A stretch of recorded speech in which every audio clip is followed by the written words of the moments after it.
Hello and welcome. This is NTA Tuesday Live and I'm Cyril Stover. Now, patterns of irregularity in migration are diverse and can include people who cross the border unlawfully, as well as visa overstayers, children born to undocumented parents, migrants who lost their regular status because of unemployment or non-compliance with certain requirements, and rejected asylum seekers. Our studies show that mental health conditions such as depression, anxiety, PTSD, and suicide are more prevalent among refugees and migrants than host populations. In several countries, the incidence of psychosis is also higher among migrants, linked to cumulative social disadvantages. Throughout the migration journey, and the definition of migration diplomacy is based on academic understanding, entailing states' use of diplomatic tools, processes, and procedures to manage cross-border population mobility. Tonight, NTA Tuesday Live will focus on irregular migration and diplomatic concerns. But before we get into the discussion, let's get to see this report put together by correspondent Garba Nata'ala. Nigeria's environment is a promising space with vast human and natural resources. In fact, resource endowed with flattering ecosystem, cerebral people with ambitious mind. Yet, Nigeria ranks with the highest number of migrants in the world. Why is that? Is it in the air they breathe? Because our economy is very bad. We work very hard and we don't get anything. So people want to go to a place where they can work and see results. It's just to seek for greener pasture.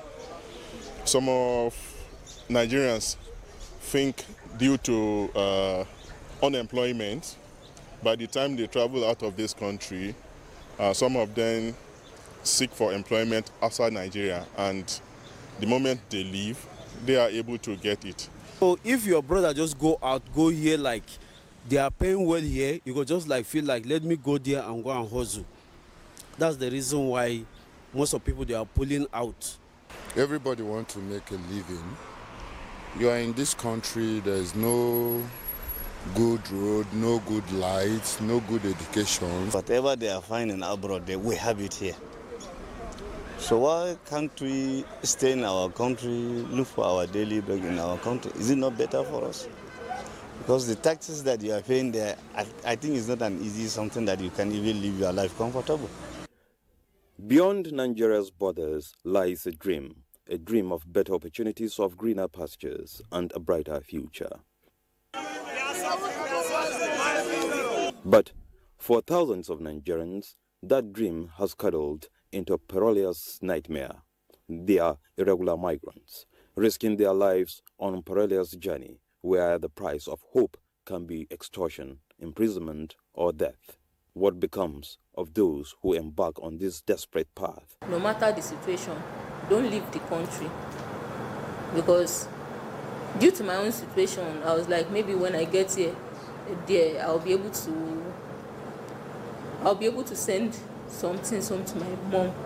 But when I got even 5 naira, I couldn't even see to send to her. This months I have been in that prison, I've not heard, even common folk I have not received from my mother. It's the land of Zomora and Gomorrah. The land is not easy. These people are making money on our heads every day. And that is the reason why they don't want to allow us to go home.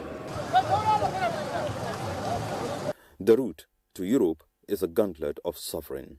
First, the Sahara Desert, then comes the Mediterranean Sea, the deadliest border crossing in the world.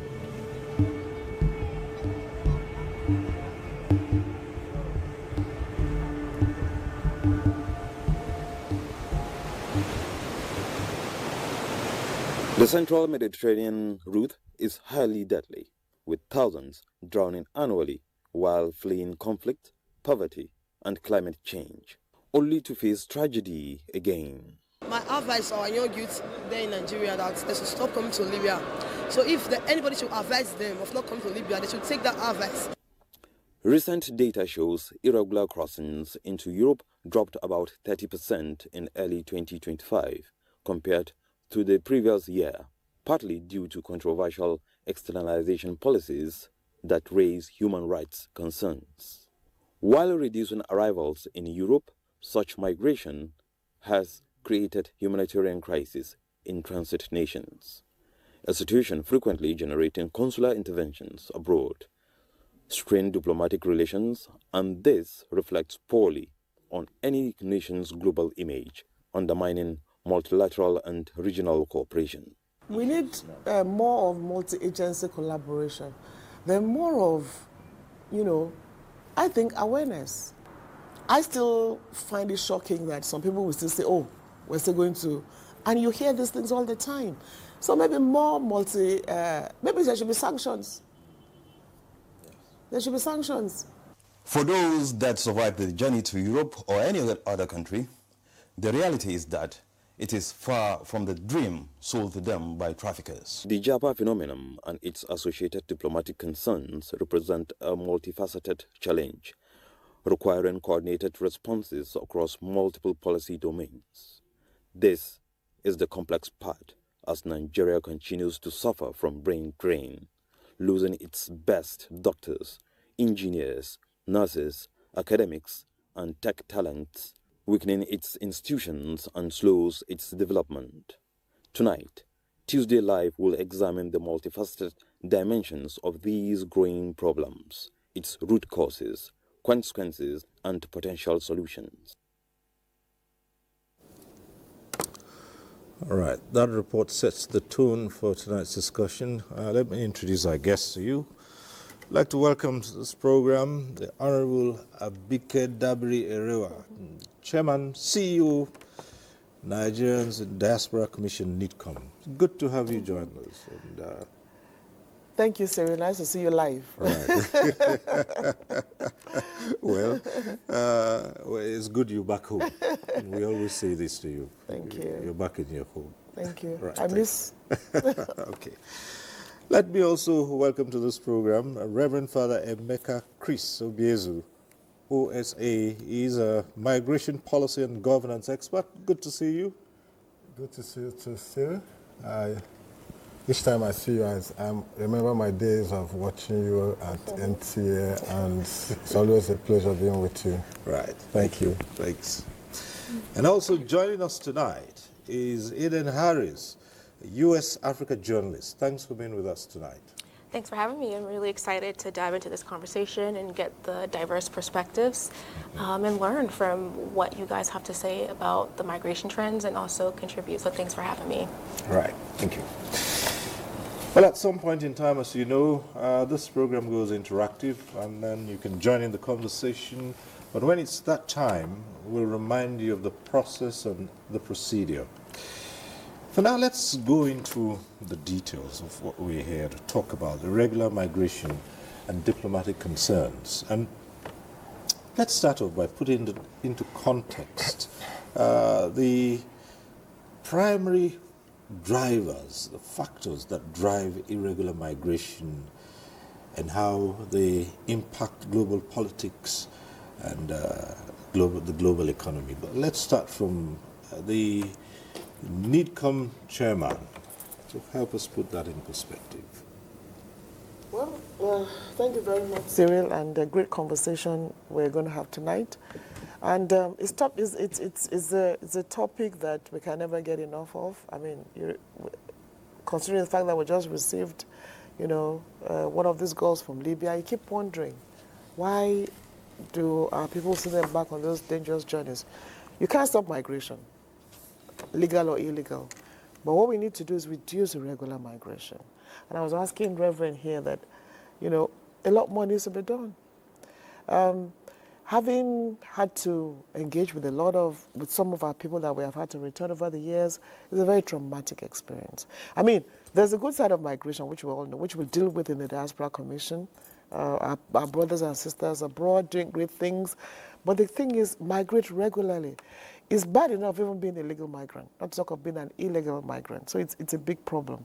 And for a lot of people, what you survived 10, 20 years ago, you may not survive this time around.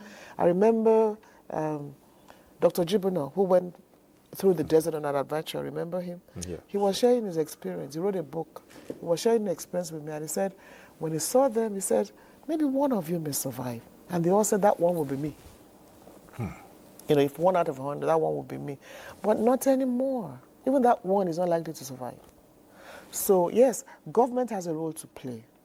One is an enabling environment where jobs will thrive and all that. And this administration is doing just that. A lot of initiatives for jobs and everything. But there are those who still tell you that, no, my destiny is abroad. They have to go abroad. So You do hear a lot of people say the driving force is lack of opportunities, resources, and they say all the time that things are tough, so they think that the other side of it is all green and land flowing with milk and honey, proverbially. Yeah, is that but just a simplistic, I think what we need to do, when those who have gone through it share their experience. I went into Libya detention centers. I mean, it's the worst thing I've seen in my life. When those people come back and share their stories, and that is what we should do more. Like Mercy, who just came back, we want to make her an ambassador. Go out, tell your story. You know, you are looking for opportunities, but when you're going to, you're likely to even die and get your life ruined. So what opportunity? But then here's the thing, somebody lies to you. An agent lies to you. And guess what? That agent is making money. For most of them, when they get there, they don't get salaries. They pay the agent. And by that time, it's too late. So I think, like I said, there more awareness, more of other people sharing their stories. Gift, one lovely lady, she just got married last weekend. She's one of those that came from Libya. Guess what? She came back, she said, I want to bake. We put her through a baking school, paid 100,000 naira. Today, she's one of the best bakers anywhere in the world. With just a little support, she was able to do that, but because she wanted to do it, and she was determined to. So it's really, like I said, it's about the whole of government's, whole of society approach. It can't be you and one person. We have to take it as a serious menace that we all have to rally around to tackle. All right, we'll return to you and examine it in greater detail. But let me come to Reverend Father Emeka Chris Obiezu. Let's hear your perspective on this. Yeah, thank you. Thank you, Honorable, for opening up that conversation, highlighting the key elements that are involved in irregular migration, as it were. But when I listen to Stephen raising the primary reasons, like lack of opportunities and the perception of a greener pasture out there, I think it helps me also to think that we have to have this conversation in a broader sense, in such a way that we hold the two ends of the road here. The desire to travel or to go to anywhere to seek a greener opportunity does not necessarily end into irregular migration. You know, if there's a greener pasture somewhere else, it doesn't necessarily mean that I have to go through the irregular means to get there. And the truth is that the population of Africans or Nigerians traveling in regular routes or regular manner is much, much higher than those who do irregular. The 2023 and 2024 African Migration Report has it that 94% of African migration happens in regular routes. So we are talking about 6%. But of course, 6% of our population is enough to put a worry to the situation. So, but the core question in terms of the topic we are dealing with, what are the necessary causes of irregular migration? Then I think apart from the remote cause, which is the need to increase our own opportunities, the immediate cause of that would be lack of what we call regular pathways to travel to get to a place. Regular pathways include accessibility of visa, opportunities of job matching. When such is not available, then people take any means to cross to satisfy their need. And in view of that, so many activities are also coming up from awareness, capacity development, as the case may be. A network I coordinate is currently collaborating with GIZ, a German Development Agency on Migration and Development Center, to do capacity building development for young people across the country on the regular pathways. This includes or letting you know of the opportunities of job out there within West Africa, Europe, as the case may be, and then enable you to have the processes of assessing those. So in such a way, we are limiting the tendency of people falling into the hands of these syndicates that ply the route of irregular migration, as the case may be. So, and there are different job centers in Nigeria run by the Federal Minister of Labor, the NCFRMI, IOM, GIZ. Everybody collaborates to do that, to ensure that this is done. So, dealing with regular pathway, I think, is very, very important. Just like Honorable asked, we have been trying to stop this, but it's not stopping. So I think we have to do more in creating regular pathways. And as we go further, we'll find out that, global approach to this is also placing high priority on regular pathways so that we limit this tendency of irregular migration. Thank you. Well, we'll return to some of those issues you raised. Well, let me come to Eden Harris. And you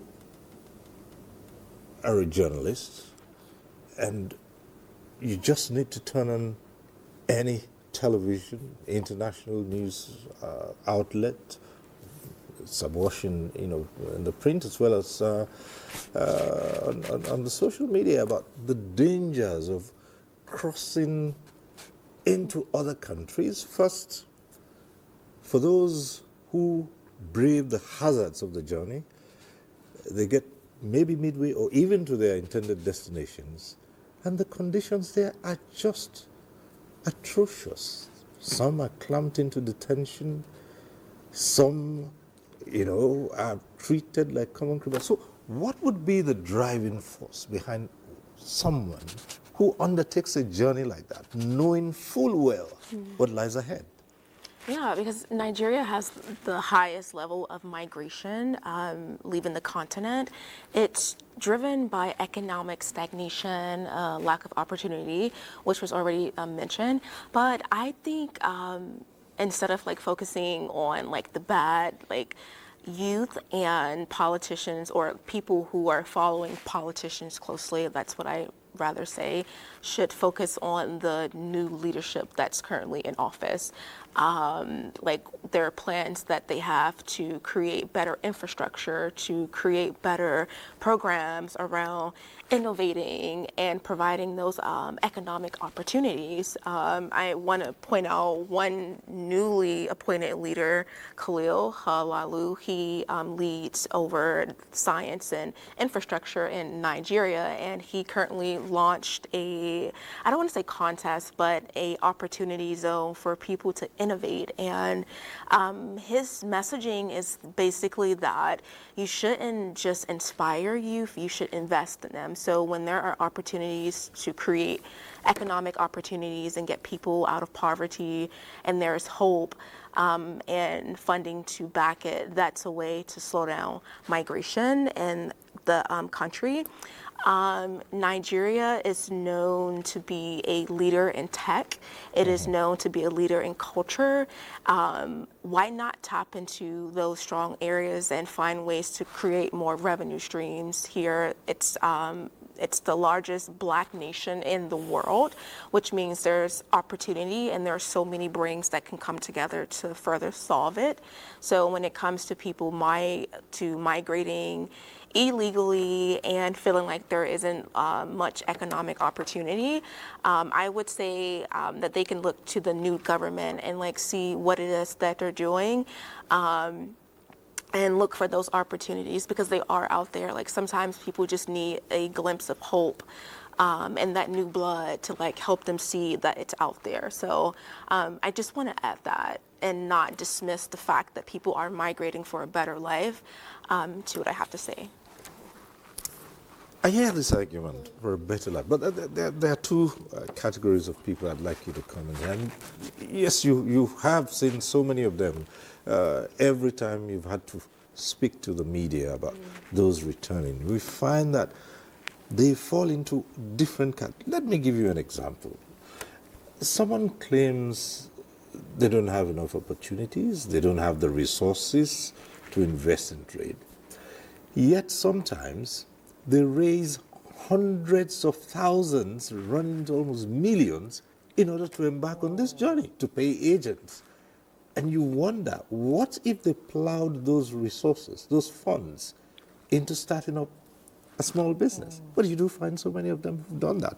Now, there's another group of people who have undertaken this more than once. They go, they bring them back, and they find their way back again and insist that I am going to do it this time. It makes you wonder, doesn't it?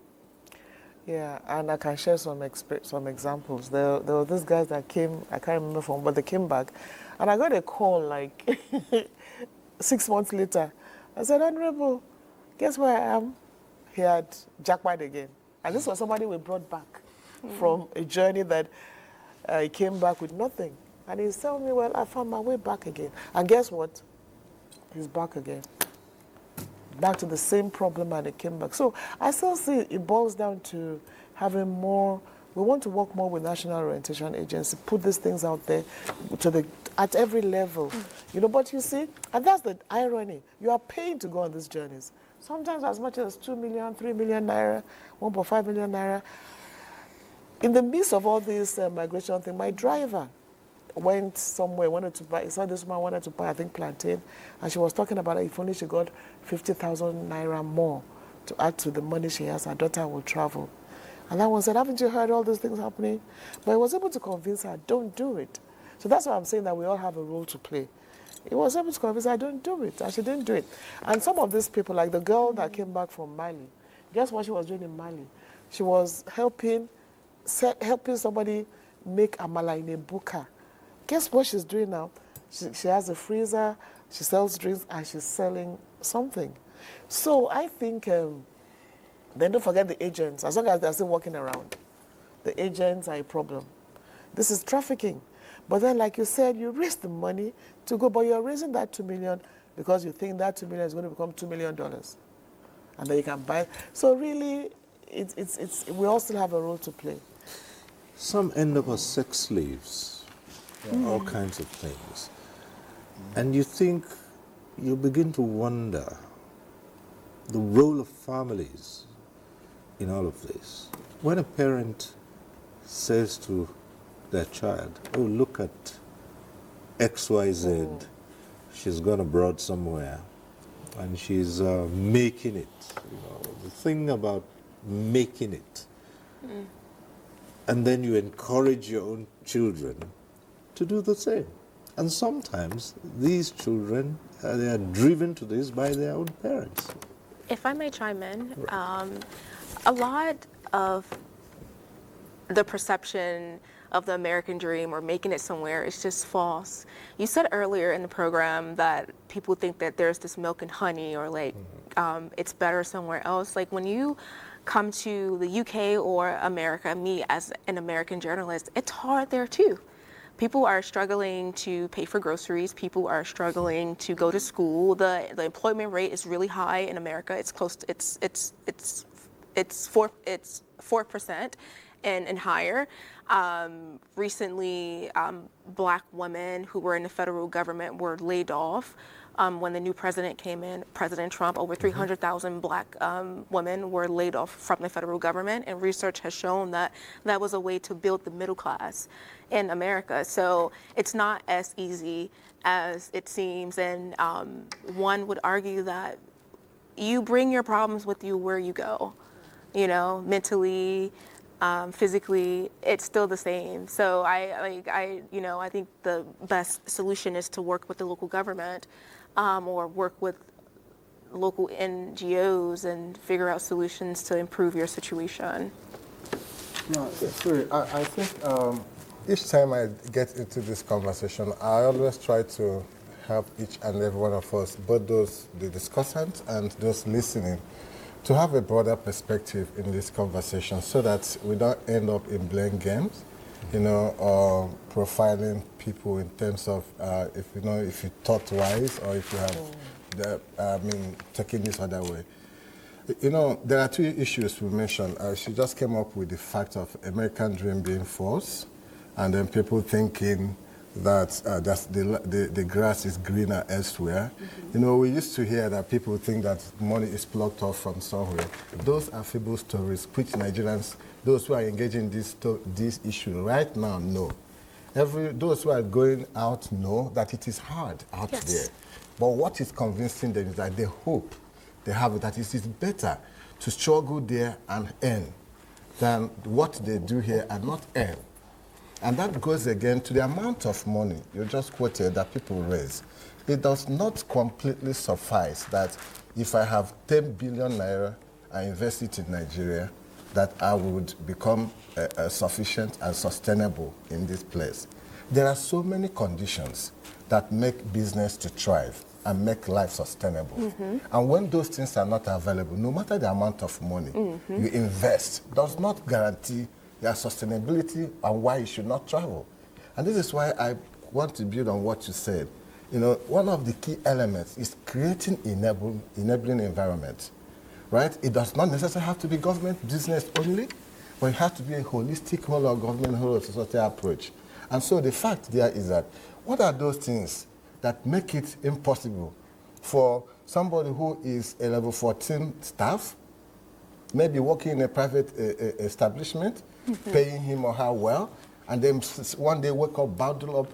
In the community where I live in Lube, on daily or weekly basis, I see middle-class people, well-to-do, living in Nigeria on weekly basis, moving with their families, young families.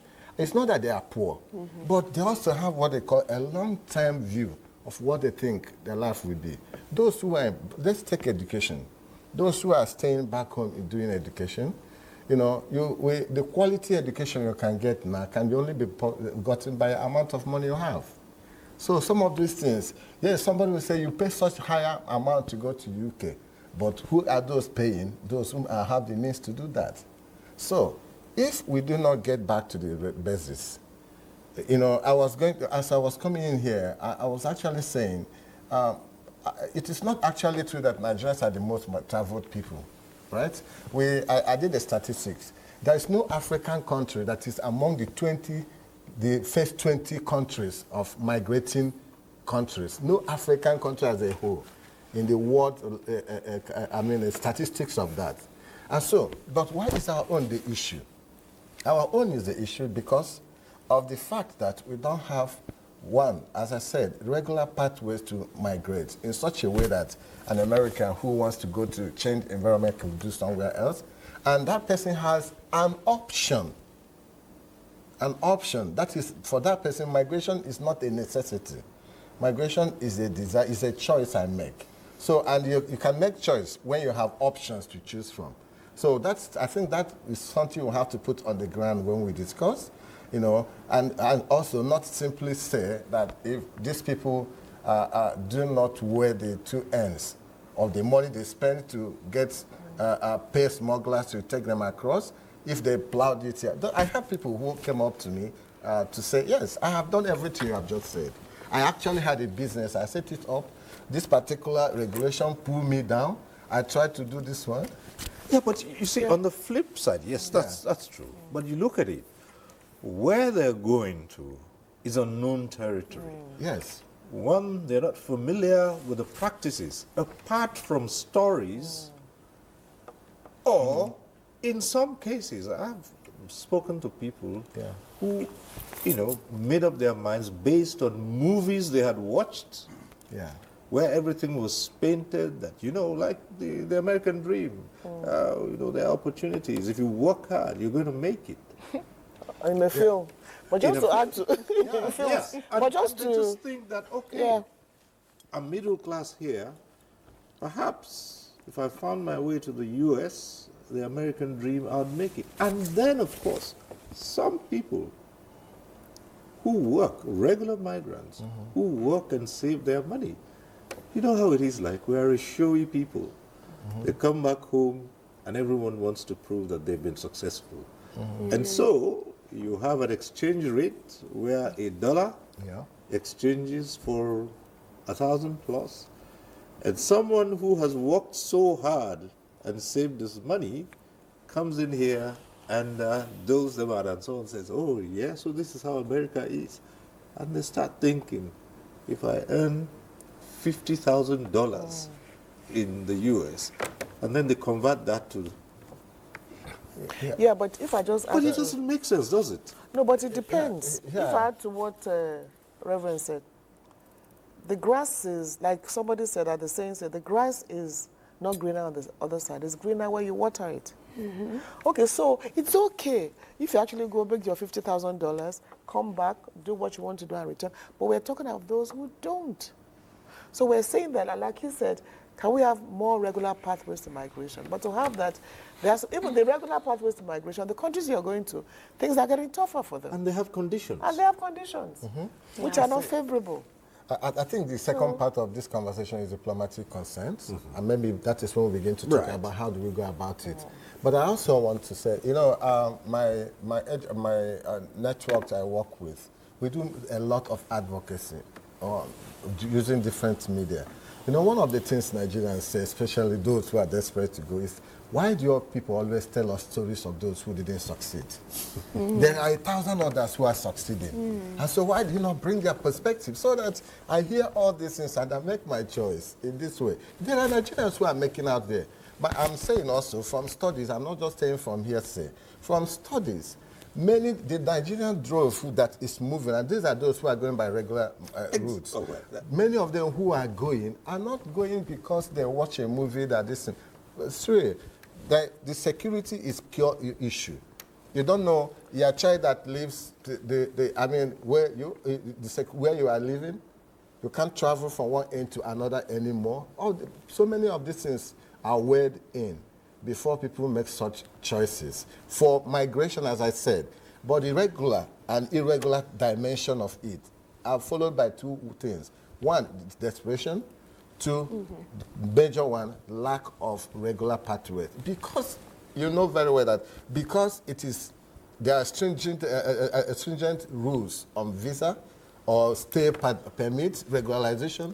That is why the syndicate now comes to tell somebody, instead of you to spend this money to go to visa, wait for all these years, I can take you across in the next 130 days. Well, the question I ask, the scenario you painted, the question I always ask is, when you know the conditions are stringent and you're not likely to meet those conditions, why decide to still go on that journey through an illegal means? That's what I cannot understand.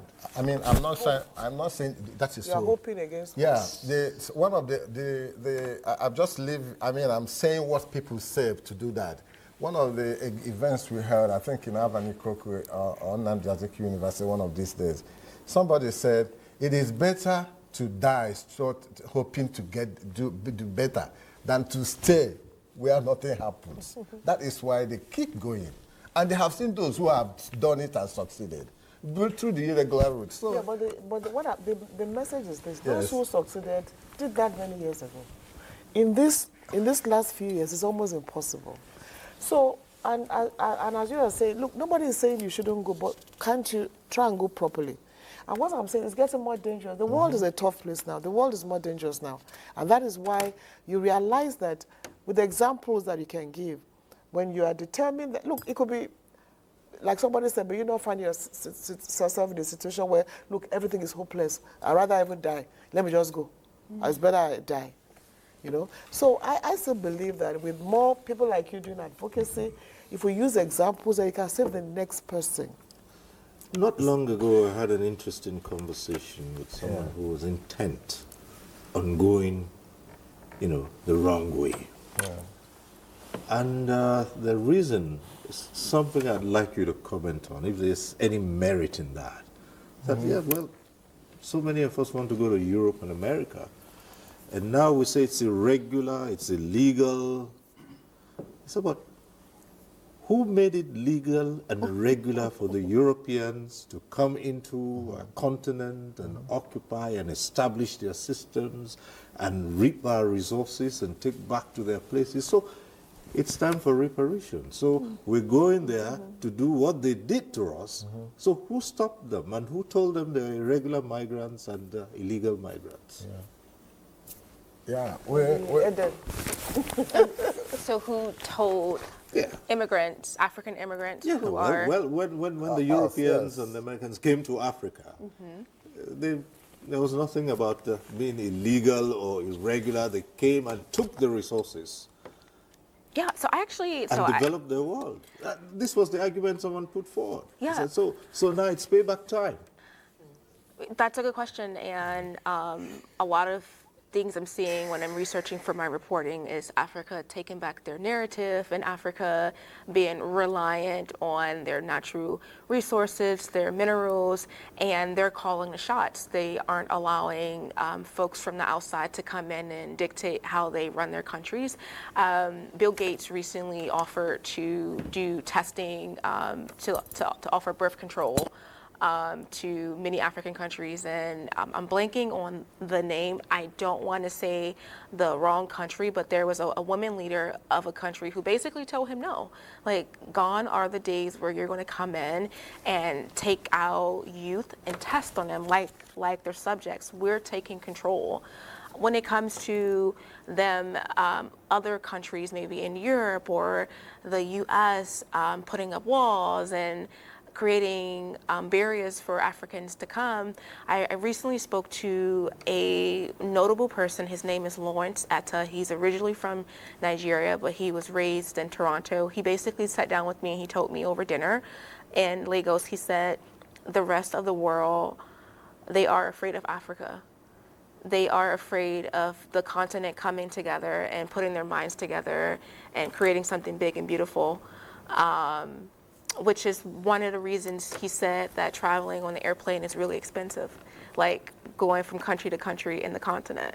He said if they allow people in Africa to migrate at an affordable rate, they'll put their heads together and then they'll trade. And you know, I was like, whoa, you're onto something really interesting there. So this is a Nigerian man by birth who has been in the Toronto government, who has led and who has done great things, and he's a wealthy man. Actually, he was recently at the GITEX conference where he was on my panel that I moderated, and that's a really interesting point that he made. Maybe that can answer your question and who gets to say who is illegal or like to. Yeah, it's all about.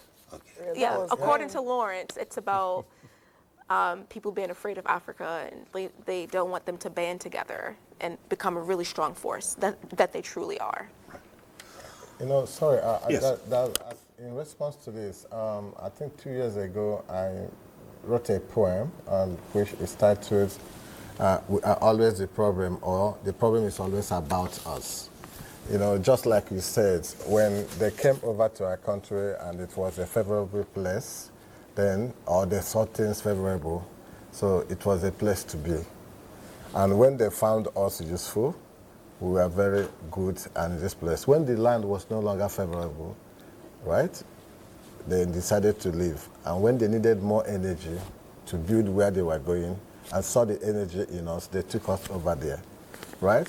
But when we decide to move, because we are escaping, and then those who are escaping need to be dealt with and stopped. I mean, just to say a little bit of that. You know, and that can also be put into context. The high rate of irregular migration today was not as high as it is, as high as it is by 2017 downwards, right? There was a conscious act in 2018 by a group of European countries who decided that since return and integration, return projects are adopted in Valletta Summit in 2015, which idea was to return Africans who are on irregular status back to Africa, and they developed different projects. But after 2 years of that, after 1 full year of that project, they did not succeed in removing more people from Europe back to Africa. Then they advanced this externalization of border. The externalization of border is get Libya, Tunisia, Algeria, Morocco to agree that the border of Europe can be extended to them so that Africans can no longer cross those borders to come over here. And they know that most of countries, like Libya country, is a failed country. And so there is no control to do that. And this is when we are having more people in Libya. It is not that those people are traveling to go and work in Libya, but their target is to cross over. But because the Mediterranean Sea, which has always been, I mean, the Italian government used to what they call the sea. They call it our sea. It's a project. Our sea is a project to harbor around the sea to protect those who might be victims. But when they felt that the pressure was too much, they stopped it. And they invented, they did what they call Dublin project called the Frontex. The Frontex was to attack people on the sea and deport them back, or pretend you don't see them, let them die. And the idea now is, instead of us to invest in removing them, let us invest in stopping them from coming. And this is where the great amount of irregular migration happens. But I want us to let us know that no matter the amount of that percentage we have, the irregular migrations happen to the regular things like through airports, moving, right? There are a number of people who migrate not through the desert, that actually at the end up as irregular migrants. More than you look at the borders of that way. So these are those issues that are made up. We always say that irregular migration is simply about policy, because you might be on regular status. When government changes a policy, you become irregular immediately. For instance, there was a rule in a country before that if I was employed in this company or by this company and they gave me their H1 visa and I came to their country and I was working and I found that this other company is paying better, I can move from this company to this company. But one day, the country rose up and said, because businessmen who control this said, no, we don't want that movement because it hurts our business. Then they lobbied the government and they changed the policy. So those who were already in the transit from this country to this country were already caught up in irregular status. These are a huge number of people we are talking about also.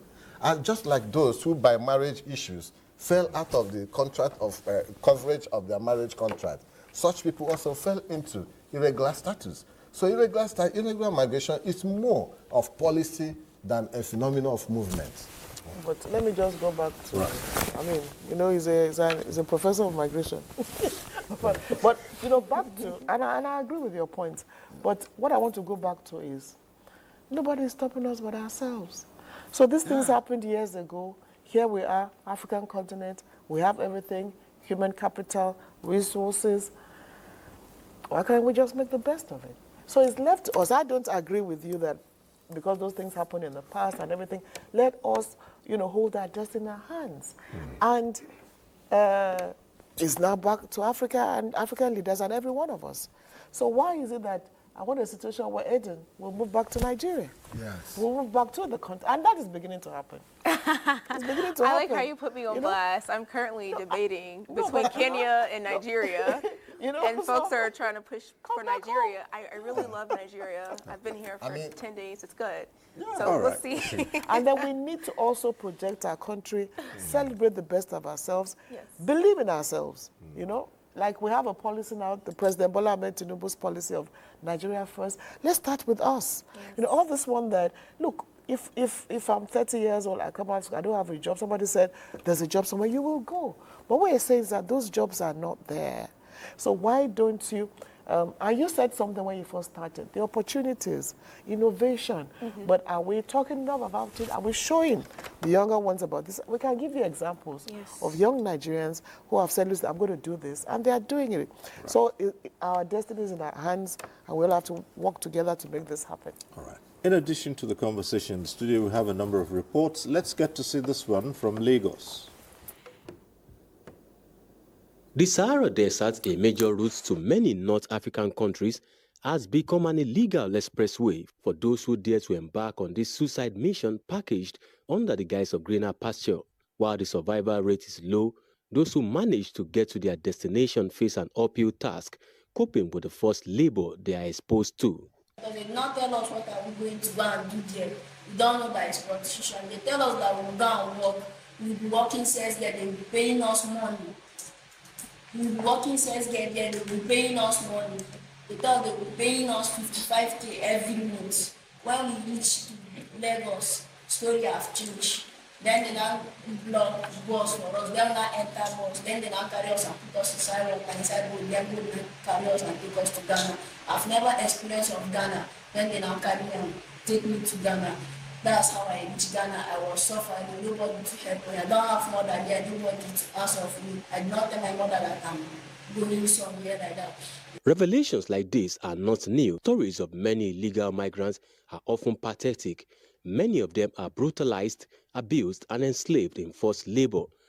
In spite of these harrowing experiences, many Nigerians are still being lured into prostitution and other illicit job offers, which they disguise as shop attendants, health workers, and other non-existing lucrative job offers. If the work wasn't suitable for me when I was working, so I should come over to Ghana. So I was like, okay, let me know how it was. So I didn't know true what was going on that time. So I was thinking maybe it was a normal different work with him. So when I went there, so it wasn't what I saw. So because everything was locked up, we are already locked up inside an house, so we doesn't even go out, we doesn't even do anything. So you will stay inside the house, be doing the work for them. After taking the oath, when we reach home, he now said that the wife now come out and give us clothes, bra and pants that we start, and my sister now asked her, what are we doing with bra and pants? Is it what we are going to wear? The woman now said that she's sorry that we came here for prostitution work. Then we now started crying. The woman said we have no other option. Then she even said that we will be paying her 300 cedis every day for good 3 months. And if not, if we will not pay it, we will die.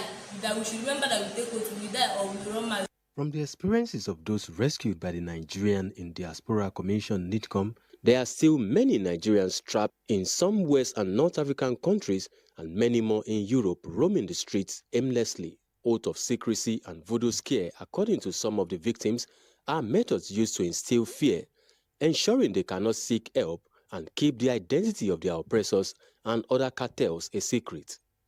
4 of my friends, they give them different places. I'm the only one that remain here. So all what I have to do, I have to turn around and look at and run away. Then I now run away and leave the woman place. Because the woman tell me that I should swear an oath. If I swear that oath, I should say I will never cheat on her, I will never steal her money, and I will never run and leave her till I finish paying her money before I go. As those rescued from this slavery attempt to start a new life in their fatherland, having realized that this is the greener pasture, it is hoped that many who have plans to migrate through this route will take heed. In Lagos, Joel Mukbola. From Lagos, we move over to Edo State for this next report.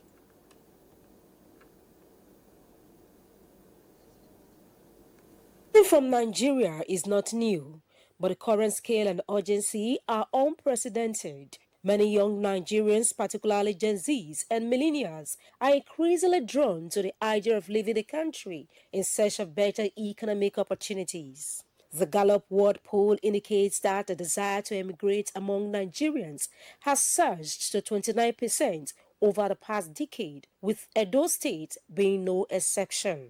There is this impression by some Nigerians that immediately you leave Nigeria, you are going to make more money immediately without considering or no skill to sell. Then for those who have skill to sell, great dream. You have people who are not properly paid here, no working, the environment is not too suitable, like lecturers, journalists, nurses, teachers. They don't only go to Europe or America. They are going to Cameroon, now they are going to Chad, they are going to Niger. At the same time, the devaluation of the Naira. The third one is interest rate. As a businessman, you cannot borrow money from Nigeria back now at 27.5% interest rate, and your business will survive. Social media platforms are filled with stories of Nigerians who have made the journey abroad, often sharing their experiences to encourage others to follow suit. However, this has also led to desperation and the use of shortcuts, including illegal migration routes. The experience of many young Nigerians who have attempted to migrate illegally is marked by pain, danger, and uncertainty. The desert and Mediterranean sea routes have claimed many lives, leaving families and loved ones in distress. Libya of a team, because it's not a journey that you can just conclude your mind that you just enter without no responsibility, without nothing. We find bad of this road of Libya, because this road, because before I back of this journey, I did told my mom, I did told my dad, I did told anybody.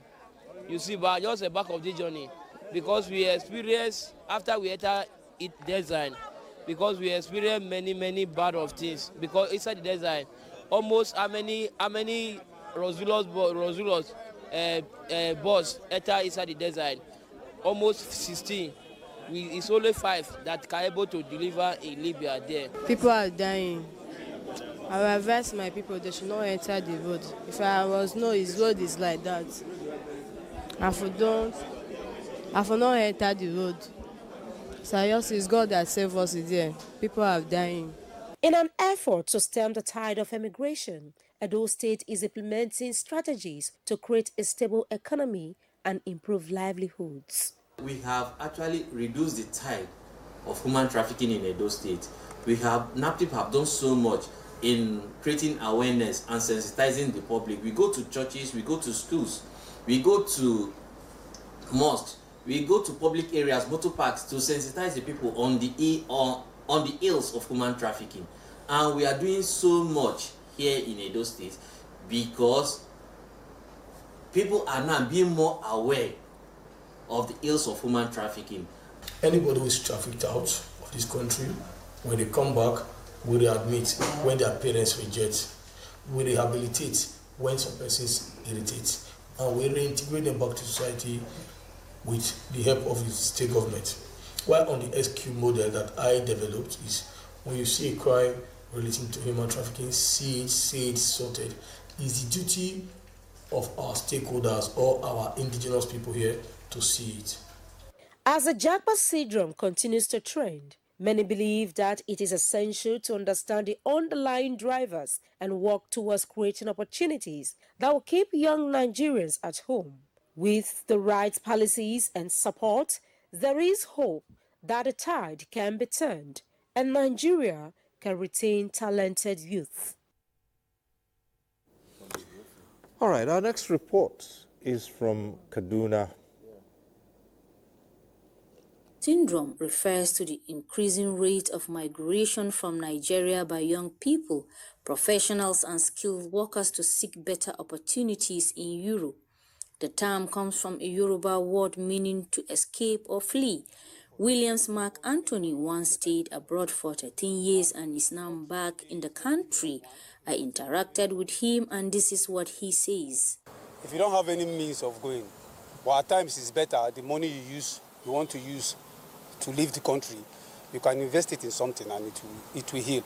Because it's not everybody that goes to abroad and make money. Like for example, and I'm example, I went to abroad, I stayed like 13 years there, but I still came back home with nothing. So it is better for you if you don't have anybody there, you don't have anything doing in abroad. It's better for you to stay back home, and you see the money you want to use to travel, just put it into something. At least maybe it will heal. I know it will be very difficult, but it's better than you coming back home nothing.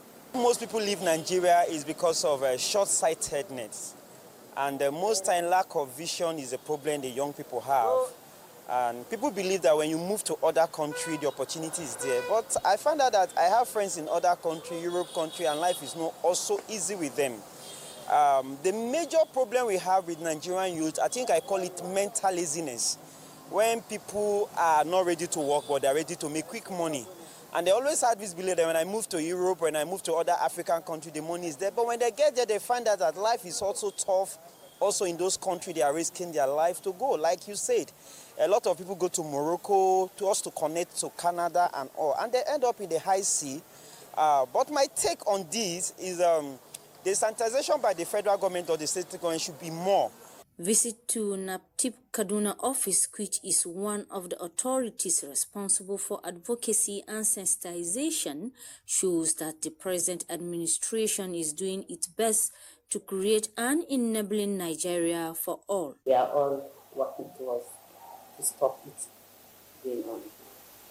NATIP is there along the other trying to make sure that these people who are driving the cars should be well informed, should have the proper knowledge of what they are going to do before they. So we have what we call awareness creations probably by the state and even the local governments.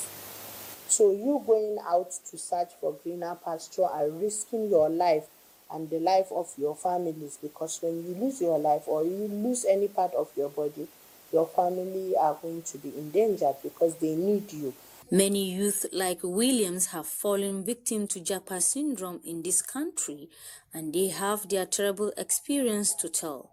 But the authorities are still trying their best to discourage these issues of Japa syndrome. But Nigerian youth also need to add value to the economic and development of the country. Gloria to Kenwadu. We'll take a short break at this point. When we return, the conversation will continue, and hopefully our phone lines will be open and you can join in the conversation. Stay with us on NTA Tuesday Live. We'll be back shortly. Thanks for staying with us. It's all about irregular migration and diplomatic concerns. Now, this segment of the program, the phone lines will be open. The numbers to call will be on your screen. You can join in the conversation, and every Tuesday we remind you of the process and the procedure. If you're calling in and your call gets through to the studio, do us a favor, turn down the volume of your TV set. That's the way to avoid the hurlback or the echo. I would like to encourage you to go straight to the point and keep those questions and comments as short as possible so that others can also get on the line. And a simple way to know if your call has been passed through to the studio, your name will appear on the screen. Once you see that, you just go ahead. And we also encourage you not to bother too much about the greetings. Just a simple hello will do. At this point, we're being joined by another discussant. He joins us via Zoom from Kebbi, Comrade Usman Muhammad Anachi. Okay. Thanks for joining us tonight. I want to believe that you followed the conversation so far. I would like to hear your take on the issues we've been discussing about irregular migration and diplomatic concerns. Let's hear you.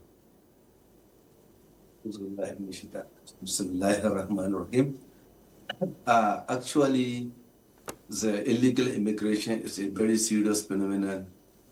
And it's a serious concern to many countries today in the world, especially the African countries. You see, this illegal migration of people from one country to another without proper documentation or overstaying their visas in the other countries is a very, very prevalent. Actually, it is a dangerous and desperate journey. And the people are thinking that there is a greener pasture over there. But unfortunately, whenever they get there, they were seriously being disappointed. So the little they have here at home, if they can start a little business with the money they gathered and used for this journey, they can start from small scale to medium enterprises.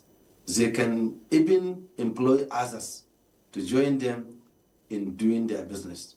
But they will labor for the money. After acquiring the money, they will start to invest it on a journey of uncertainty. So this is the problem. Most of the time, we have this type of scenario of problems from the people, especially from the south. Here in the far north, our young men are not desperate to engage on these journeys. You discover that you see somebody transporting himself or traveling from the southern part of Nigeria, passing through Sokoto, passing through Ilela, just to engage himself on these dangerous issues. And they have seen so many testimonies of so many people that have got caught across the line, but yet people are desperate and always wanted to engage in these dangerous journeys, even though many have ended up losing their life in the journey. Some ended up losing all their belongings. Some ended up losing, having permanent disabilities, and so forth and so forth. So I think we have to go back to the national orientation, the orientation of our youth, right from the primary school up to the secondary school level, up to the tertiary institution. And we should revive back our educational system to comprehend the technical and the practical aspect, because the education system we inherited from the colonial masters does not favor us in solving our own problems.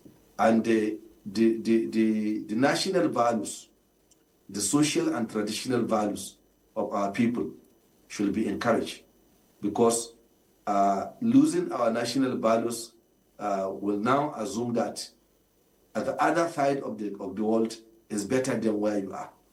So we have to go back to our drawing board, and both the government, the parent, the general public has a very crucial role to play in the orientation of our young men that are coming up. That look, you have no other country rather than Nigeria. This is where you are living. You can do far better than where you are thinking that you are going. And most of the time, these European countries used to add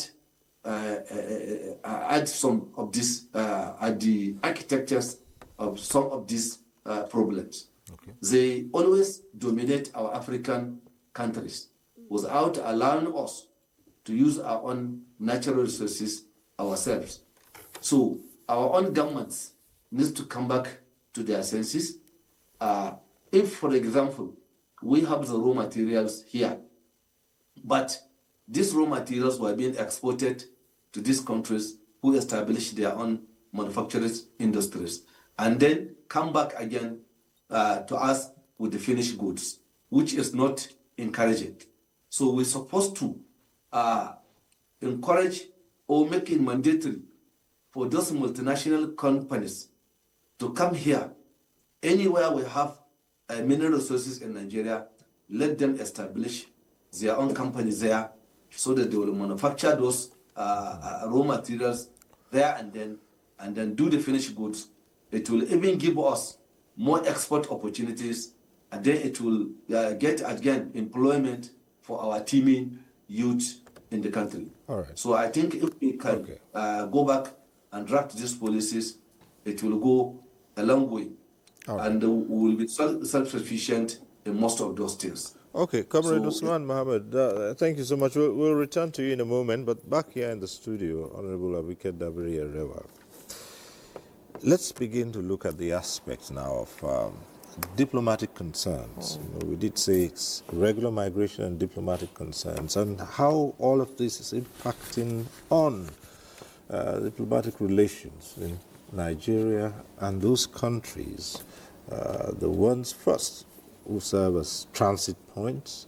Unfortunately, some of them are in turmoil, and I don't want to use this, the term failed states, and others still find their way to those destinations in Europe and America, and the tensions that all of these create between countries.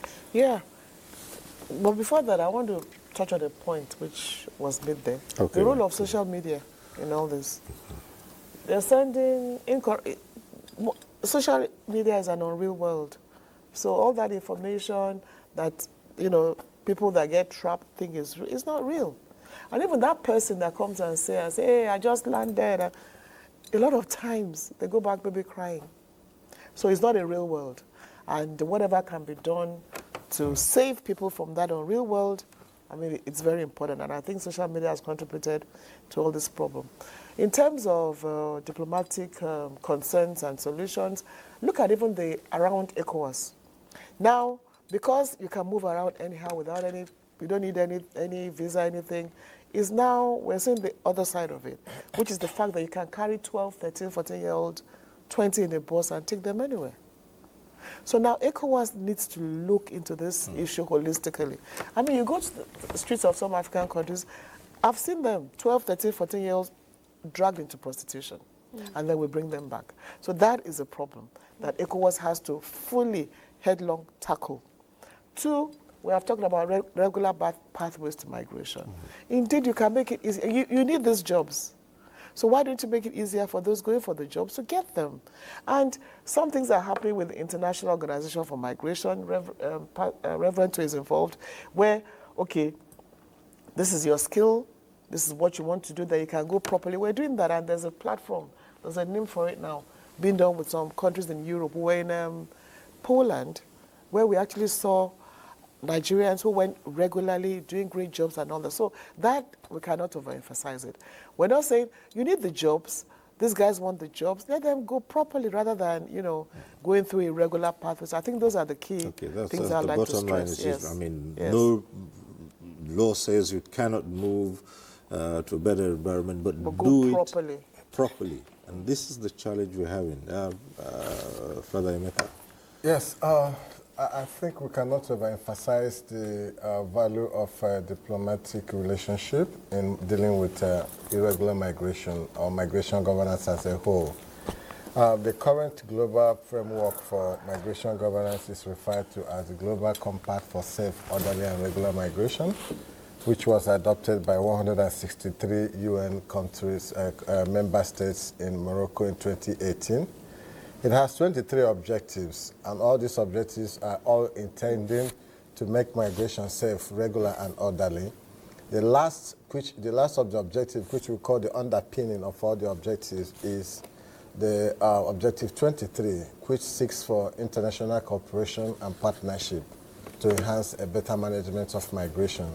What that calls for is for all stakeholders, government and non-government actors, to seek a common ground of collaboration and partnership to ensure that migration is made safe. And one of those is encouraging bilateral relationship, that is it does what we call a high destination country for other countries. For instance, Nigeria have where we go more. So if we identify such country, Nigeria begins to have a bilateral relationship with them.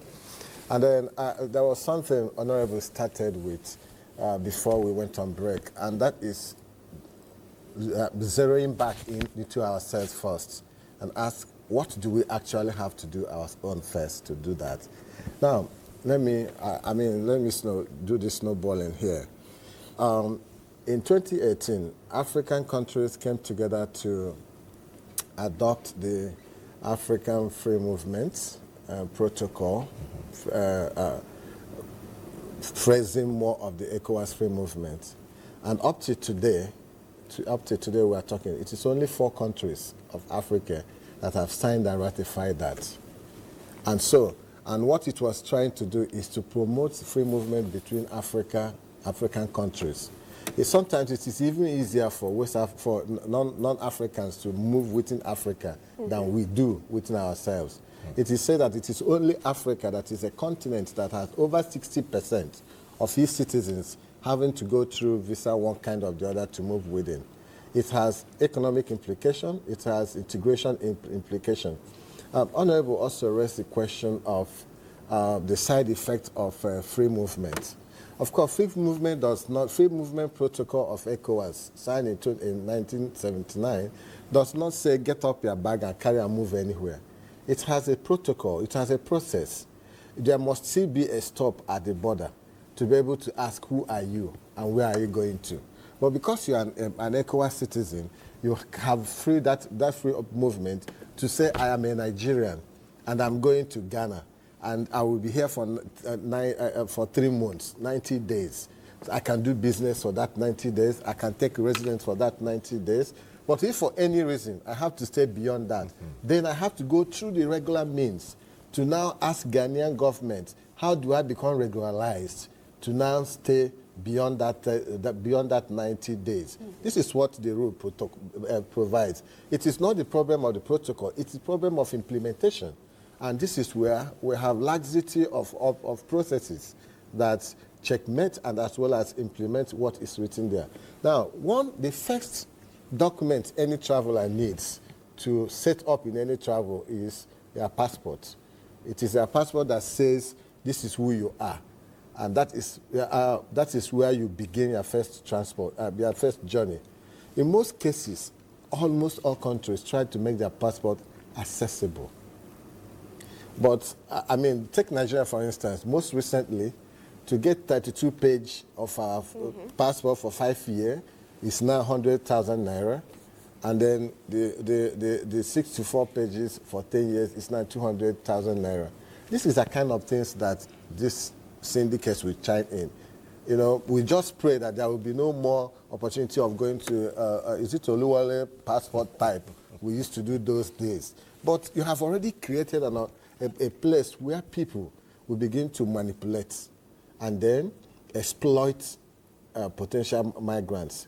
Because if I have to go to Ghana, I should be able to provide that passport before the Ghanaian government will now allow me to come in. Currently, there are 3 states within ECOWAS that have exited or are in the process of finalizing the exit from ECOWAS system. My network did a work with Frederick Ebert Shifton of African Migration Center in Addis.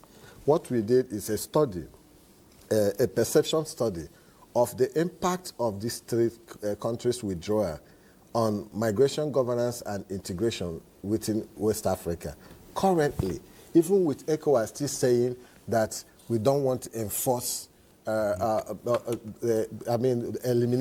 remove them from the free movement, yet we are seeing already between border of Nigeria and Niger that there is already a heightened exploitation on that route. And the same thing happens between Burkina Faso and Ghana, between Burkina Faso and Niger, as well as Mali, Senegal, and all those. So what I think is going to be a panacea for this is for every country to understand again that no one country can do it all. And for us to get it well, then we'll have to create avenue for collaboration. And of course, they said in any diplomacy, it is a game of interest. So how do we balance the interest between the 2 countries so that the common ground is the safety, well-being of migrants and development of the countries? Just a quick point. We can never go back to no one. So immigration has gone way, way beyond where you can have fake Nigerian passports. And we have to commend them for that. But don't you think we need to revisit that cost hiking? Well, there's a reason why it was hiked, and I'm sure the minister has explained, CG Immigration has explained, and we'll continue to hear from them. But no more fake Nigerian passports. All right. Now, I'd like to go back to the matter of social media that you raised. But, okay, looks like we're getting our calls coming through now. Okay. I'd like to return to the role of social media, promoting fake reports, people who go anywhere, stand in front of some, and sometimes not even some remarkable landscapes, and then post online and say, this, I have just acquired this, and that fuels younger people who are undiscerning, thinking, well, that's the way to go. But again, social media is largely ungovernable, and going down that path might not make it. But again, not many are likely to take the reports they find in mainstream media. There's that bit in every one of us. Look out for that fantasy somewhere along the line, and that's why it thrives, isn't that? Tell us your experience as a journalist. There's misinformation and there's disinformation. Yes, misinformation and disinformation. And the difference is the intent. So when there's misinformation, people are sharing news and they aren't aware that it's false. Disinformation is you have people who just want to stir people in the wrong way and give them the wrong information. A lot of what you see on social media is like the highlight reels of people's lives. It's not actually everything that they are experiencing. So she made a really great point saying that it's not real. You know, people only show the good side of their life on social media. Not only, mostly show the good side of themselves on social media. And when people are seeing these posts of folks who are migrating somewhere illegally, and they're basically saying, hey, I made it, it's not always telling you the whole story. And oftentimes that moment is short-lived.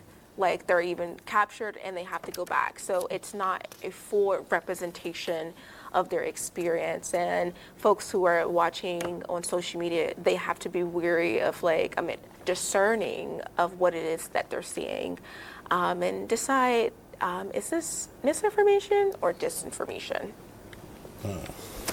Well, let's go back to Comrade Usman, who is in Kebbi. Comrade Usman, I guess you're still there with us.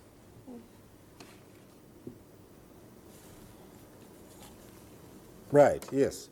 Let's hear your views about the media and how media coverage and what the media can do. And when you assess that, I'd like you to, chip in a bit about social media as well.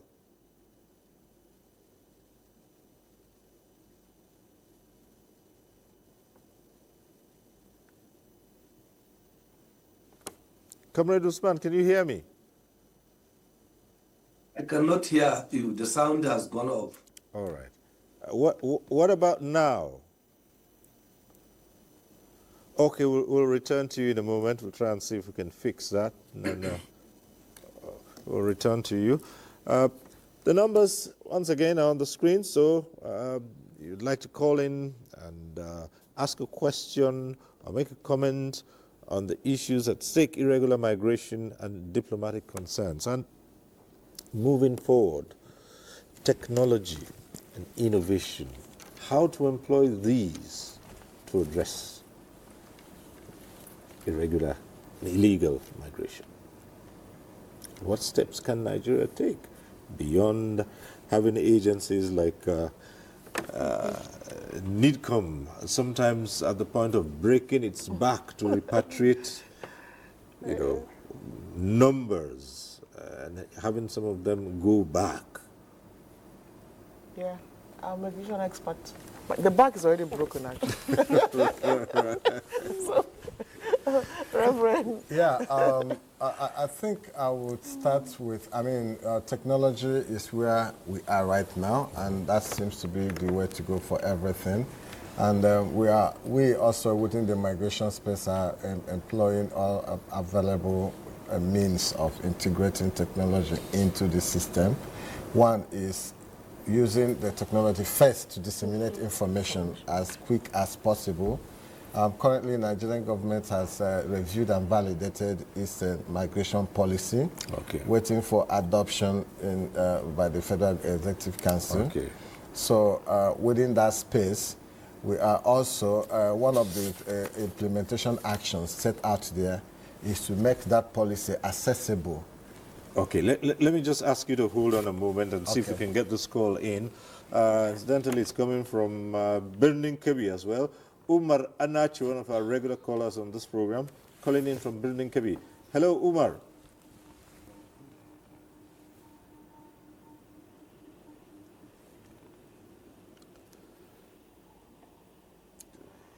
Is Umar still? Yes. Yes, good day, Ciro. Umar Anachi from Birnin Kebbi. You are regular caller. Yes. You see, what I attributed to this problem are two issues to me. One, lack of institutional encouragement. We don't have institutions that are encouraged to go down deep to the grassroots and encourage them. Just like Bank of Industry. I myself applied for bank industry, a sort of loan. But could you believe that I could not get it? I filled all the requirements to get the loan. I could not get it. So if there is this kind of institutional encouragement to go down deep to the grassroots, to go down deep to a common man and encourage him to establish business or to engage in agriculture or to engage in anything trade. It will reduce this problem. Then the second issue in my own thinking is that there is greediness. There is need for change of attitude toward greediness. This greediness brings a lot of things. Foreign countries, there is nothing like green pasture, greener pasture. But it is greediness that will make Nigerians to think that those foreign countries are better than your country. They are not better than your country. So that is all what I can say about this issue. May God continue to bless our country. Thank you. All right, thank you very much, Omar Anachi, for your contribution. You're talking about technology and innovation. Yes. Which can be used. But it is one of the things what he said, we should also use town criers, you know. In those days, you go around every village and saying, don't go, don't go. Edo did it actually, and they did it very successfully. Actually went down to the villages and said, listen, this is wrong, and got traditional rulers. I remember even the Oba of Benin had to talk to people, and there was an impact. So really, I agree with him. Do more to go into the rural areas. And like I said, we're working with the National Orientation Agency, and every state now has a diaspora focal person. One of them, we're telling them, is part of the message you need to disseminate. I just came back from Cross River State, and in the middle of the night, you find that they go on boats, midnight, 1 a.m., when nobody's watching, and they've tried to find their way to Equatorial Guinea. But because the state knows, they try to keep trying to stop them. But how long do you keep stopping them? So I agree with him, and more. But honestly speaking, again, greed. No matter how much you tell some people, they still watch that fake thing on social media, and we still decide that we're going. So, okay, if I might jump in, what I'm seeing, in my reporting, there are people from South Africa and Nigeria who are falling victim to these job scams. And you asked, what is it that the Nigerian government can do to curb those actions? One could be creating a digital verification platform to verify if these listings are in fact safe and real, and finding ways to use QR codes or blockchains to authenticate contracts before locals are planning to go overseas and potentially risk their lives. I think I want to give support that with an example of what is happening right now. The Nigerian Labour Congress, I think that's what NLC, with the ITUC Africa, has developed what we call Migration Recruitment Advisory. And it's a software that it's up there so that if any potential migrants wants to look for a job coming into Nigeria or going out of Nigeria, you could go there, verify the recruiters, know who you can use, verify job that she said, and it's accessible. You just go to the NLC website, you'll find it, or even a Google search. Just put in Migratory Recruitment Advisory, it gets that. And the latest survey done on that shows that Nigeria is the highest. It's not only Nigeria that has it. I think we developed it for Nigeria, Ethiopia, and Uganda as pilot countries for Africa, as against the Philippines and other countries we use. So that works. And to support that, the Federal Ministry of Labour had also, through the Nigerian process, had ensured the ratification of two major ILO migration conventions. One is the Convention 143 for labor migration, supplement 1997, and then the Convention 181 for private employers recruitment agencies. So ratification of those conventions empowers both advocates and the government to enforce the safe recruitment of migrants. And so We also added it in that migration recruitment advisory so that you will be able to see which of these conventions are operational in Nigeria, just in case you have any need to seek for justice. So these are, and it has become so accessible so that, and it makes it easy. And I think NLC also did one on an information toolkit for return and reintegration. If you are returning to Nigeria, apart from those who came from programs like IOM, GIZ, ICPD, you can easily click on that and be able to find what is available to help you to do that. Thank you. And Ministry of Labour has Migration Center. Yes, resource centers. Which and NELEX. Updating, yes. And NELEX. Using technology, innovation to... So things are happening, but people should know that they're happening and then make use of them. Okay. Yes. We have another caller on the line, Ndubisi from Anambra. Hello, Ndubisi, go ahead.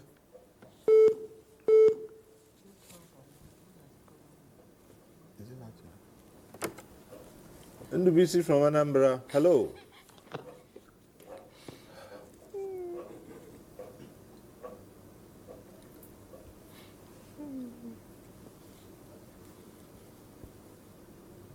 All right. We can't get that call through. Ndubisi, if you can hear me, your name is on the screen. You can go ahead. All right, we've lost that call. Now, not all those who embark on these journeys intend to do so either illegally or going through the irregular routes. Some acquire their visas through the right process, but somehow there are those who overstay their visas, and then there are all the others who, as we identified earlier on, due to some circumstances, their status changed. But in those countries, the host countries have taken sometimes extreme measures against them, especially when it comes to terms of deportation or repatriation. We've seen photographs of people in handcuffs. We've seen people being held in detention centers.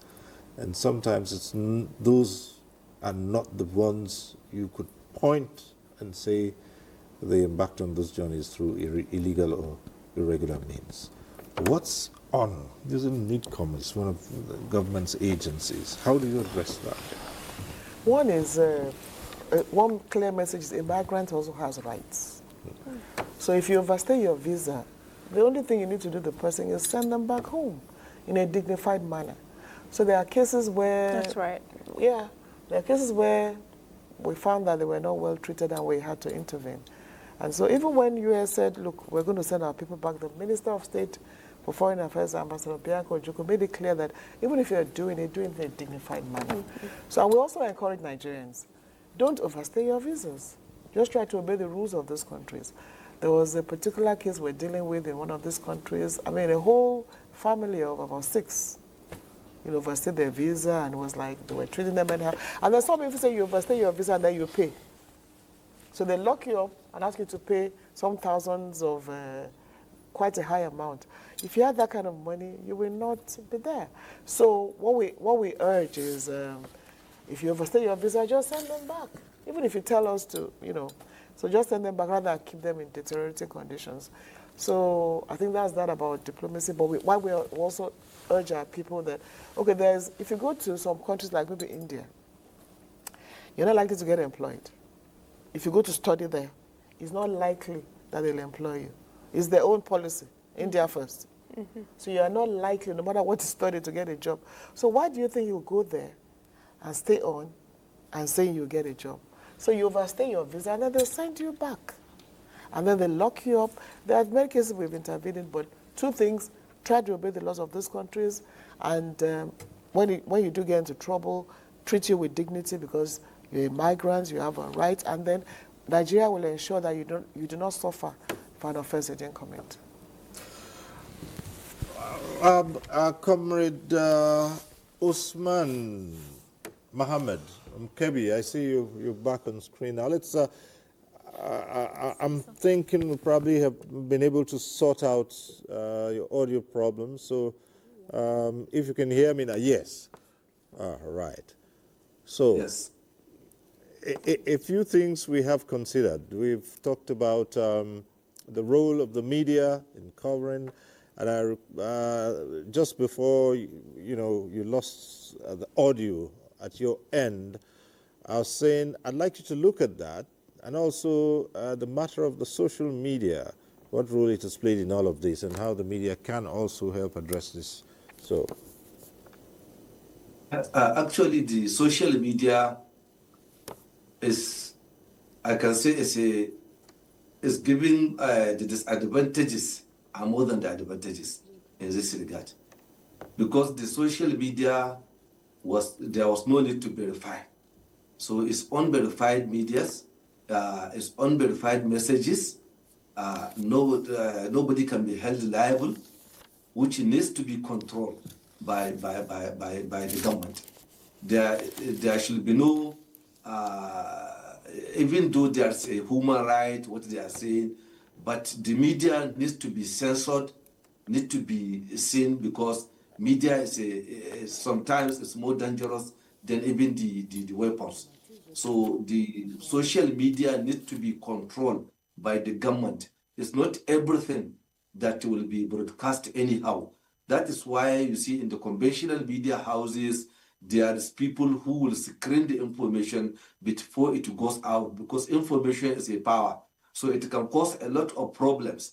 So by somebody there portraying himself as if he's in good condition in the foreign land, encouraging others to come, sometimes they even scam them and ask them to send the money so that they will prepare the travel document for them to be there. Some of them will even sell their farms so that they can send the money to those in foreign land to send them the visa. And so many scams of those sites on the social media that you should click here, that will get you a visa, you will be here, they will be portrayed as if it is good, something there. So all those things needs to be checked by the government, need to be controlled. We have to control our social media, because it's not everything that you release as an information. And most of the times, we need to trust our own media houses. So this is where the problem is. The mindset of Nigerians always want to sometimes relay the bad informations. So you will see that something is happening, the social media will just pick it without censors, without controlling anything, will just send it to the detriment of the people. Whoever will be annoyed, whoever will be angry, whoever will be all sorts of things, they don't care, because they are not professionals. All right, thank you very much. Back here in the studio, Eden Harris, we have to let you go now, but just a quick word, your final word on this matter before we let you go. Social media plays an important part in shaping narratives, and sometimes those narratives are false. So when we're working with government, governments have to work toward finding ways to safeguard their citizens, how they're consuming social media. There was recently a ban in Nigeria on adult sites. So if there is social policy being put out to protect people for social or morality issues, there should be an effort made to stop folks from putting out false narratives which inadvertently hurt their citizens who try to make it to other places. It can be done. Like I said earlier, there's a new government and younger people, younger leaders who are working, which means they're bringing different perspectives. So that's my take on that. Right. Thank you so very much, Eden Harris, U.S. Africa journalist. Thank you for being part of this conversation. Thank you for having me. Right. Thanks. When are you moving back to the continent? I will make my announcement on September 22nd. And this time it would be regular. Yes, I will. Yes. I'm happy to come back. Absolutely. All right, good. Thank you very much. Yeah, well, yes. I was going to continue from Honorable's contribution on how to deal with the harsh treatments of that irregular migrants receive. Yeah. Yes, go on, please. Yeah. So, I think one of the greatest ways to deal with this is create and engage in dialogues that strengthen collaboration to ensure that the human right of migrants is protected at all points. We always say that every migrant is a human being, and our rights are given to us inalienably because we are human beings. And the fundamental human rights, Article 13 of it, states that every human citizen has a right to leave his country and then the right to come back again. So one of the ways I think Nigeria is doing, trying to amplify its space in dialogue is taking leadership of some of these dialogue spaces. And I could cite an example with the current one. There is a Rabat process. A Rabat process is a dialogue process between Africa and Europe. It has about 53 countries who are member of that, Europe and Africa. And Nigeria is the current chair of that Rabat process. And for its chairmanship, it's to set up about 5 priority areas. And key part of it is protection of human rights of migrants, ensuring safe migration, collaboration and diaspora, trafficking, combating trafficking, and ensuring integrated border management. So all these are some of the ways that countries can actually engage with other countries to ensure that their own migrants are protected when they are either going to be removed as it were. And then when there are cases that are reported, also they should take it up as a necessary case of protecting the human person. Of course, 2 things are involved: the sovereignty of the nation and the rights of the migrants. Some countries, for instance, are considering taking a harsher stance and thinking of introducing tougher restrictions to nationals from countries where they believe there have been more irregular movement between their citizens and their countries. Is that an acceptable manner to deal with this internationally? It is not. It is not. But what we also find in the international space is that because migration, first and foremost, we say migration is a sovereignty issue, because just like nobody has a right to walk into your house, nobody has the right to walk into, nobody could walk into anybody's country without following the procedures as it is.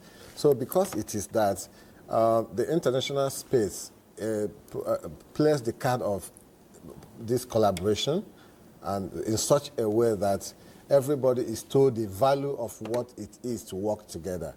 I cited the Global Compact for migration, which is underlining goal is to ensure this collaboration as it is.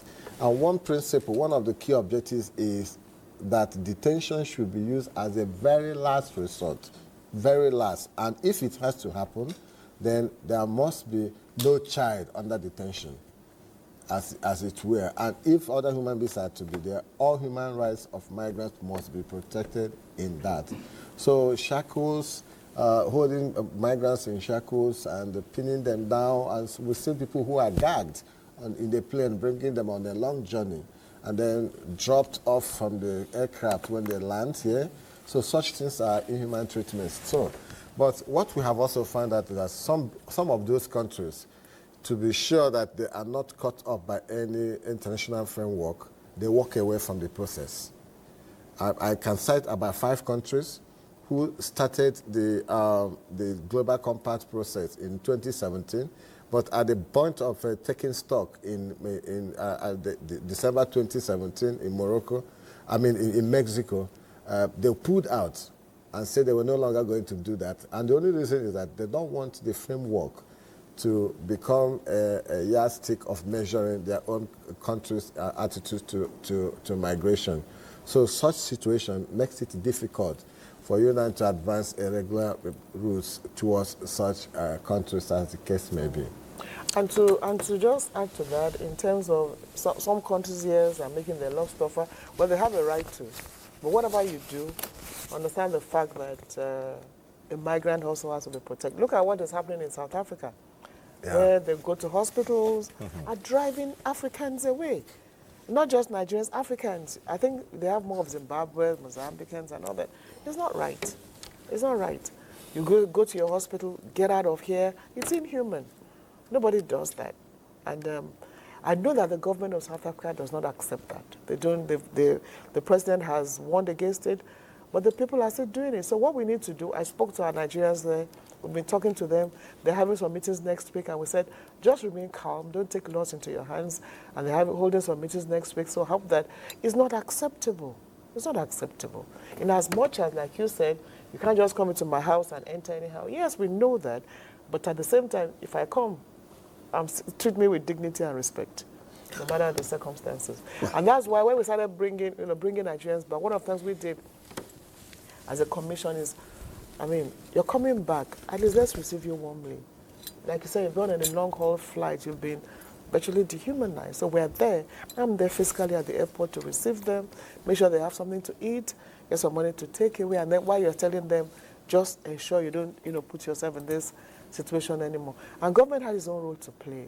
And as President Bola Ahmed Tinubu says, he cares about the welfare of every Nigerian home and abroad. And watch out for what he's doing. There are policies, there are programs, there are innovations that the younger Nigerian can key into. It's just that we should, no matter what you do anyway, some will still say, no, it's too, I just want to make that quick money and go. But there are opportunities in the spheres of our lives, and we just keep talking to our people to look at those opportunities. And when you must go, just go to become a better person, not worse than you're living. Obviously, there are so many Nigerians who are in other parts of the world, Nigerians in the diaspora, who attain their status by dint of hard work. They traveled, they migrated regularly, and all nice and legal, and they're doing very well. How is NIDCOM engaging them in assisting to bring this matter of illegal migration to No, the they're management? actually doing a lot too. Nigerian groups, communities, and thank God, I want to talk about the good side of migration now. Right. So let me brag. This is my bragging right now. Okay. That we have Nigerians all over the world doing great things. Honestly, you'll be proud to be a Nigerian. We've been talking about the downside, but like you said, the good side of migration is you give me one Nigerian that maybe is not doing well or is in trouble or is a regular migrant, I'll give you 10,000 that are excelling every part of the world. And that should make us also proud. So what we have done, I mean, on our side is we celebrate Nigerians back home. We have an annual award for them, not just because you're succeeding there, but you're doing things back home. So we have, in fact, many cases of distress. Is Nigeria, I call on Nigerians abroad. I don't have to disturb embassies all the time. And there are many cases in Japan, in Canada, where they rallied themselves together to help. And even in Canada, something interesting happened. They all got themselves together. Now we have the data of all diaspora groups, associations, and so with phone numbers. So if you get to a particular place, there's a number to call. In Calgary, I mean, our students go in there. They have almost about 2,000 of them on a Telegram app. So that if you get in touch with them, you're going there, there's somebody to call. Oh, you need a mattress, they help you. You need this, they help you. And then together, and that makes me really happy. So Nigerians in the diaspora are really helping. There was the case of a woman in Canada. Her son, was on the streets. We called on them, and he's back home with the help of the Nigerians and, of course, the embassy in those countries. So they indeed are helping. And as we keep passing that message, you know what? You can succeed in whatever you do, but do it properly. I use examples. And then, the good thing, even like Eden, she's left now, Nigerians who are succeeding, particularly the younger generation of Nigerians, but watch out for them. They're coming back. They're doing a lot of things back home. America now, you can virtually call the football league Nigerian Football League. In every state, in every city in America, Nigerians are in the football league. Then a Nigerian was part of the team that won the last championship. And he came to Nigeria, went on the field with his flag, Moro, and he came to meet the president. And there are many of them. 6 of them have been home training youth, looking for talents. And then they take these talents with them abroad because they need them. And that is where we talk about safe pathway. So Nigerians in the diaspora are doing so much in this regard. So they come, they train them, make them, and then they take them, and they become better persons. So we keep working with them, and we tell them, you have made it. Can you help another person to make it? Then they come and build capacity. Our doctors are coming back, medical missions, building hospitals. In the last 5 years, I can count 12 hospitals built here by diaspora doctors who said, you know what, and then they train others, train the younger ones, have a lot of programs. Then we have the Diaspora Investment Summit, November 12th, 11th this month, where the diaspora come home to say, where can you invest? We have the Diaspora Day, July 25. We had a very successful one this year. And so we get the diaspora together. Remittances are going up. $600 million in 1 month, the highest so far. So Nigerians are doing very well. But the message is, no matter how well you do there, look back home. What can you do? How can you join hands with us? And then there are issues of, oh, you're a diaspora, you're coming back, you think you're better than us. No. Come back, work with Nigerians at home. And honestly speaking, we have the best country in the world. Reverend, I'm sure you agree with me. And we have to take it, work with our president, take it to where we truly belong. All right, we just have a few more minutes to go. So let me go back to Comrade in Kebbi, Comrade Usman Mohammed Anachi from Kebbi, and ask you for your closing comments. Nigerians should know that there is no place like home. Whatever you are doing outside, if you know you don't have something tangible doing, come back home. If you cannot bring us good name, don't bring us bad name. So let us be patriotic Nigerians. Let us go, if we are going anywhere, let us go in a legitimate way, not an irregular immigrant or illegal way. And we should not going to say we have to get much capital before we start a small business. We can do that and we can develop our country. Nobody develop overnight. So let us stay and build our nation. Let us cooperate with our governments. All right. Thank you so very much, Comrade Usman Mohammed Anachi, who joined us via Zoom from Kebbi. Thank you for your thoughts on this program. Thank you. Thank you very much. Well, back here, the same, Reverend Father Emeka Chris Obiezu. Let's hear your closing comments. In all of this, we've looked at the downside of it all. At the tail end now, we've looked at the good side of it all. And the intention here is to point the direction in which citizens should go when it comes to migration. Yeah, I think, again, to continue the push on what we are saying, that it is a human right of every person to migrate for any purpose or for any reason why you have to do that. There are channels that are regular, which safeguards you and also protect the integrity and sovereignty of the countries, both origin, transit, and destination. So we are advised that migrants, potential migrants, adhere to these established rules and regulations to do that.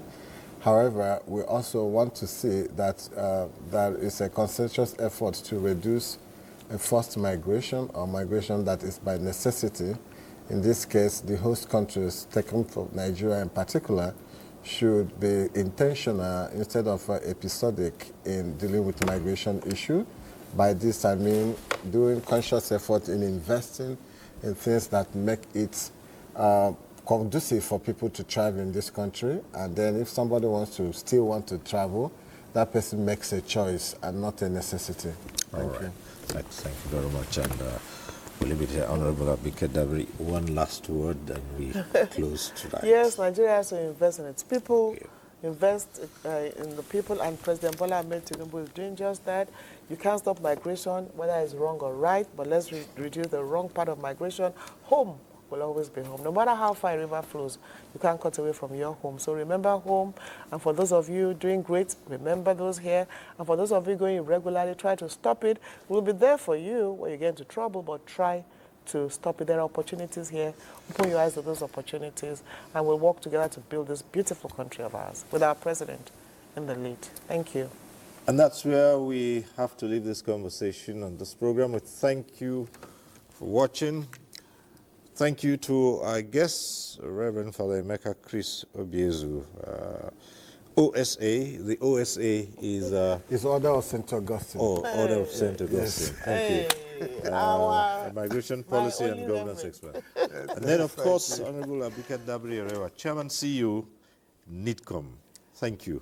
Thank you. And Cyril Stober, the one and only Cyril Stober. Round of applause. Our Cyril Stober. That's our program today. Thank you for watching. Next week we'll be back with NTA Tuesday Live. I'm Cyril Stover. Bye for now.